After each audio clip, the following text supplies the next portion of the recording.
ರೇಣುಕಾಸ್ವಾಮಿ ಕೊಲೆಗೆ ನಿರ್ದೇಶಕ ರಾಮ್ ಗೋಪಾಲ್ ವರ್ಮಾ ಕೂಡ ಖಂಡನೆಯನ್ನು ವ್ಯಕ್ತಪಡಿಸಿದ್ದಾರೆ.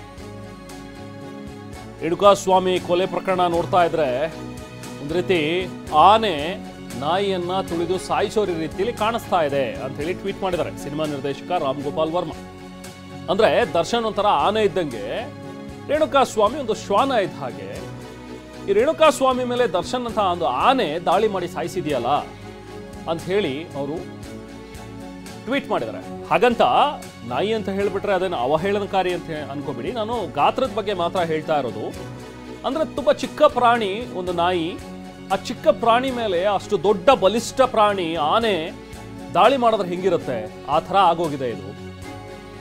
ನಾಯಿ ಏನೋ ಬೊಗಳ್ತು ಅಥವಾ ಏನೋ ಮಾಡ್ತು ಅಂತ ಹೇಳಿದ ತಕ್ಷಣ ಅದನ್ನು ತುಳಿದು ಸಾಯಿಸೇ ಬಿಟ್ಟಿದೆಯಲ್ಲ ಈ ಆನೆ ಅಂತ ಹೇಳಿ ನಿರ್ದೇಶಕ RGB ರಾಮ್ ಗೋಪಾಲ್ ವರ್ಮಾ ಟ್ವೀಟ್ ಮಾಡಿದ್ದಾರೆ.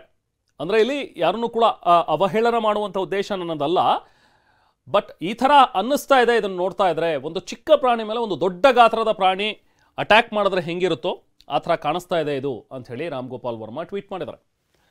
ಇದಕ್ಕಿಂತ ಮುಂಚೆನೂ ಕೂಡ ಅವತ್ತು ಪ್ರಕರಣ ಆದಾಗಲೂ ಕೂಡ ರಾಮ್ ಗೋಪಾಲ್ ವರ್ಮಾ ಟ್ವೀಟ್ ಮಾಡಿದರು.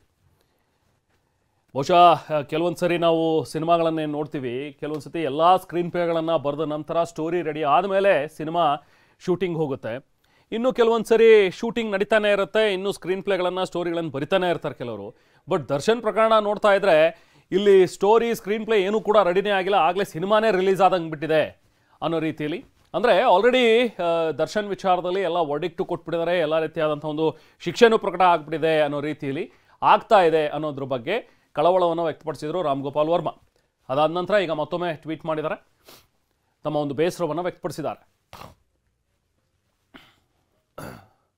ಇನ್ನು ನಟ ದರ್ಶನ್ ಮತ್ತು ಗ್ಯಾಂಗ್ನಿಂದ ರೇಣುಕಾಸ್ವಾಮಿ ಹತ್ಯೆ ಪ್ರಕರಣಕ್ಕೆ ಸಂಬಂಧಪಟ್ಟಂತೆ ಇವತ್ತು ಪೊಲೀಸ್ ಕಸ್ಟಡಿ ಅಂತ್ಯವಾಗ್ತಾ ಇದೆ ದರ್ಶನ್ ಮತ್ತು 4 ಜನರದು.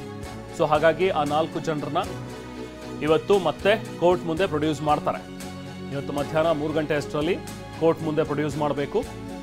24ನೇ ACMM ಕೋರ್ಟ್ಗೆ ಪ್ರೊಡ್ಯೂಸ್ ಮಾಡಿ ಮ್ಯಾಜಿಸ್ಟ್ರೇಟ್ ಮುಂದೆ ಅವ್ರನ್ನ ಹಾಜರುಪಡಿಸಬೇಕಾಗತ್ತೆ. ಸತತ 12 ದಿನಗಳ ಕಾಲ ಪೊಲೀಸರು ವಿಚಾರಣೆಯನ್ನು ನಡೆಸಿದ್ದಾರೆ. ಸೊ ಇನ್ನಷ್ಟು ದಿನಗಳ ಕಾಲ ವಿಚಾರಣೆ ನಡೆಸೋದಕ್ಕೆ ಅವಶ್ಯಕತೆ ಇಲ್ಲ ಅನ್ನೋ ರೀತಿಯಲ್ಲಿ ಈಗ ಕಂಡು ಬರ್ತಾ ಇದೆ. ಬಟ್ ಸ್ಟಿಲ್ ಪೊಲೀಸರು ಕೊನೆ ಹಂತದಲ್ಲಿ ಮತ್ತೊಮ್ಮೆ ಪ್ರಯತ್ನವನ್ನು ಪಡಬಹುದು. ಇನ್ನೂ 1-2 ದಿನಗಳ ಕಾಲ ವಿಚಾರಣೆಗೆ ತಗೊಳ್ಳೋಣ ಅನ್ನುವಂಥದ್ರ ಬಗ್ಗೆ ಪ್ರಯತ್ನಗಳು ಇರಬಹುದು. ಬಟ್ ಸದ್ಯಕ್ಕೆ ನಮಗೆ ಪೊಲೀಸ್ ಮೂಲಗಳಿಂದ ಮಾಹಿತಿ ಸಿಕ್ಕಿರೋ ಪ್ರಕಾರ ಈಗ ನ್ಯಾಯಾಂಗ ಬಂಧನಕ್ಕೆ ಒಪ್ಪಿಸ್ಬಿಡೋಣ. ಹಾಗಾಗಿ ಈಗ ಕೋರ್ಟ್ಗೆ ಅವ್ರನ್ನ ಪ್ರೊಡ್ಯೂಸ್ ಮಾಡಿ ನಂತರ ಮತ್ತೆ ವಶಕ್ಕೆ ಪಡೆಯೋದು ಬೇಡ ಅನ್ನೋ ರೀತಿಯಲ್ಲಿ ಪೊಲೀಸರಲ್ಲೂ ಕೂಡ ಚರ್ಚೆಗಳಾಗ್ತಾ ಇವೆ. ಅದೆಲ್ಲವೂ ಕೂಡ ಇವತ್ತು ಮಧ್ಯಾಹ್ನದಷ್ಟರಲ್ಲಿ ಕ್ಲಿಯರ್ ಆಗುತ್ತೆ. ಅವ್ರನ್ನ ನ್ಯಾಯಾಂಗ ಬಂಧನಕ್ಕೆ ಒಪ್ಪಿಸ್ತಾರಾ ಅಥವಾ ಏನು ಅಂತೇಳಿ. ಅಕಸ್ಮಾತ್ ಏನಾದರೂ ನ್ಯಾಯಾಂಗ ಬಂಧನಕ್ಕೆ ಒಪ್ಪಿಸಿದ್ರೆ ಮತ್ತೊಮ್ಮೆ ಜೈಲು ಪಾಲಾಗ್ತಾರೆ ದರ್ಶನ್. 13 ವರ್ಷಗಳ ಬಳಿಕ, ಅಂದರೆ 2011ರಲ್ಲಿ ಪತ್ನಿಯ ಮೇಲೆ ಹಲ್ಲೆ ಮಾಡಿದಂಥ ಒಂದು ವಿಚಾರಕ್ಕೆ ಸಂಬಂಧಪಟ್ಟಂತೆ ಅವರನ್ನು ಅರೆಸ್ಟ್ ಮಾಡಲಾಗಿತ್ತು. ಅದಾದ ನಂತರ ಪರಪ್ಪನಹಗರ ಜೈಲಿನಲ್ಲಿ ಕಾಲ ಕಳೆದಿದ್ರು ಅವರು. ಸೊ ಹಾಗಾಗಿ ಈಗ ಮತ್ತೆ ಜೈಲು ಪಾಲಾಗುವಂಥ ಸಾಧ್ಯತೆಗಳು ಕಂಡು ಬರ್ತಾ ಇವೆ.